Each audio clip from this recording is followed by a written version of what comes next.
Hi, welcome to Calamity News and Politics videocast for this week. I'm David Shadrick. I'd like to talk to you a little bit about the wall. You see, to me, the wall is the ultimate proof that Donald Trump really is aware of climate change. Because that wall isn't there for the stated purpose of protecting us from Mexican nationals and drug cartels. It's there to protect us from the victims of climate change who are going to be coming en masse to the United States as global warming occurs and coastal cities become abandoned and flooded. So here's my problem with Mr. Trump and the other people who are involved in this. It's not him, it's the oil people too. They have to gouge the absolute last dime out of oil money. My God, leave $1 million in oil in the ground? Why would we want to do that?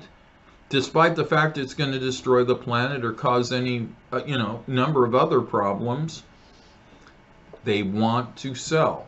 And of course, right now, there are a lot of people out there who are already ridiculing me because that's the way you've been programmed. Because anyone who preaches a green lifestyle is obviously a tree-hugging moron. The fact that I'm a fairly conservative person that can recognize the dangers of climate change doesn't make me some sort of nutball. I'm your average guy. So the consequences of these people heading north towards us is screw it. We've got to live a green lifestyle. People are always like, oh, well, we moved away from the Paris Climate Accords. No, we didn't. Trump removed the United States from the Paris Climate Accords, but most of you should probably already know this. None of the states as individuals left. District of Columbia is still a member. There isn't a single place in the United States other than Trump's mind where we're not part of the Paris Climate Accords. All of this stuff about climate and what they're doing mean nothing. It's what you're doing. So just because the laws get waxened by the Trump administration doesn't mean that there can't be consequences.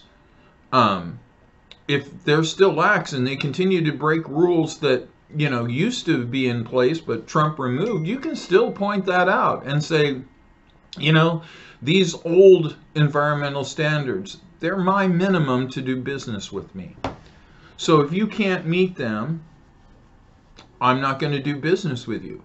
And when that happens, well, then they'll go green. When I was a kid, you remember the dolphins? Only old people probably do now, but there was a time that every time they trapped a tuna, they killed all these dolphins. People just boycotted tuna. And finally, they decided, well, we'll raise the price on the can of tuna a couple of cents and save the dolphins. That's a perfect example of how a group of people acting together can bring about a change. Don't rely on the government. I think that's my main thing once again. Let's make sure that the climate changes don't happen. Let's erase the need for a wall because, one of the reasons why we won't have room for people fleeing from Rio de Janeiro is the people in New York are going to want a place in Nebraska too.